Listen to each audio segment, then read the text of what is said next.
Come, Holy Spirit, come. সকলকে জয় যিশু। আজ 30শে আগস্ট। আজ খ্রিস্ট মণ্ডলী দরিদ্রদের দীনভগিনী সংঘের প্রতিষ্ঠার্থে জান জুগান এর স্মরণ দিবস পালন করছে।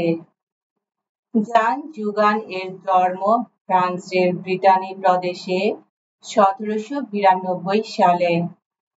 তিনি 8 জন ছেলে মেয়ের মধ্যে তৃতীয় জন। তার বাবা ছিলেন জাহাজি। জানের বয়স যখন 3 বছর, তিনি সমুদ্রে মারা যান।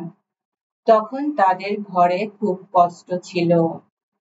15 বছর বয়স হলে জান এক সম্ভ্রান্ত পরিবারে 6 বছর ঝিয়ের কাজ করেন। এক সময় যখন ধর্মপল্লীতে 30 দিন ব্যাপী ধর্মোপদেশ দান চলছিল, তখন তিনি বিশেষ প্রেরণা পেয়ে স্থির করেন বিয়ে না করে তিনি আজীবন গরিবদের সেবা করবেন। তাই তিনি প্রথম 6 বছর হাসপাতালের নার্স হয়ে গরিব রোগীদের সেবা শুশ্রূষা করেন। তারপর একজন ধর্মপ্রাণ মহিলার সঙ্গে থেকে 12 বছর আশেপাশের গরিবদের, রোগীদের, বৃদ্ধ-বৃদ্ধাদের দেখাশোনা করেন। মহিলাটি মারা গেলে জান আবার দৈনিক ঝিয়ের কাজ শুরু করেন। তার ধ্যান, প্রার্থনা ও দরিদ্র সেবার জীবন কিন্তু বন্ধ হয় না। সেই সময় 2 জন মহিলা তার সেই ধর্ম সেবায় তার সহযোগী হতে এগিয়ে আসেন। আর একদিন জান একজন নিঃসঙ্গ অন্ধ বৃদ্ধাকে তাদের ছোট ঘরে আনলেন। তাকে তার নিজের বিছানা দিলেন। তারপর আরেকজনকে, তারপর 1842 সালে 26 জন বৃদ্ধাকে নিয়ে প্রথম বৃদ্ধাদের আশ্রম কেন্দ্র স্থাপন করেন।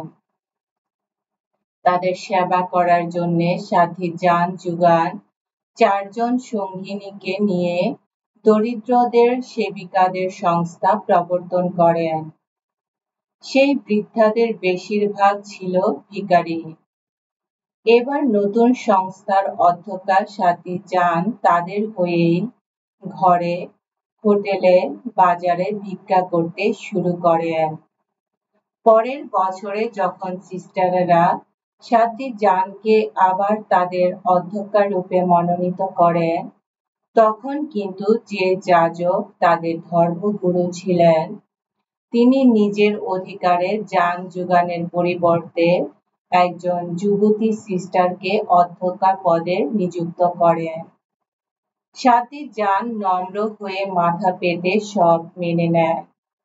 কিন্তু তিনি তখন থেকে 52 বছর বয়সে অক্লান্তভাবে ভিক্ষা করে করে অন্যান্য শহরে 4টি বৃদ্ধদের আশ্রম স্থাপন করেন। 1852 সালে দরিদ্রদের দীনভগিনীদের সংঘ মান্ডলিক আইন অনুযায়ী সন্ন্যাস সংঘ বলে স্বীকৃতি পায়। কিন্তু জান যে তার প্রতিষ্ঠার্থী, তা কিছুতেই স্বীকার করা হয় না। তাকে সংঘের প্রধান আশ্রমে পাঠিয়ে নিষেধ করা হয়, তিনি আর কোথাও গিয়ে ভিক্ষা করতে পারবে না, উপকারীদের সঙ্গে আর যোগাযোগ করতে পারবেন না। সঙ্গে তাকে আর কোনো দায়িত্ব দেওয়া হবে না। সাথী জান তখন সেখানে আরো 27 বছর ধরে ধ্যান প্রার্থনা করে ও ছোট ছোট হাতের কাজ করে দিন কাটান। যে নবী সিস্টারেরা তার সংস্পর্শে আসেন, তিনি তাদের এই পরামর্শ দেন, আমাদের বৃদ্ধ বৃদ্ধাদের জন্যে তোমাদের শ্রেষ্ঠ দান হবে তোমাদের মৃদু হাসি। তিনি যেমন সারা জীবন করেছিলেন। এসো আমরা প্রার্থনা করি। হে সর্বগুণের আধার, তোমার সাধু সাধ্বীদের আনন্দ তুমি, দীনদরিদ্রদের গৌরব তুমি।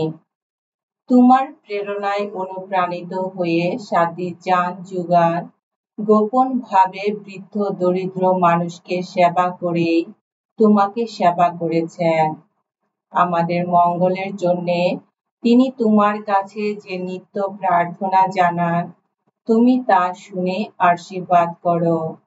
আমরা যেন ভ্রাতৃপ্রেমে উদ্বুদ্ধ হয়ে পীড়িত মানুষদের দুঃখ কষ্ট লাঘব করতে প্রয়াসী হই। তাদেরই সঙ্গে একদিন তোমার আনন্দধামে স্থান পেতে পারে। তোমার পুত্র আমাদের প্রভু যীশু খ্রিস্টের নামে এই প্রার্থনা করি। পবিত্র আত্মার সংযোগে তোমার সঙ্গে জীবনময় ও সর্বনিয়ন্তা ঈশ্বররূপে তিনি যুগে যুগে বিরাজমান। আমেন।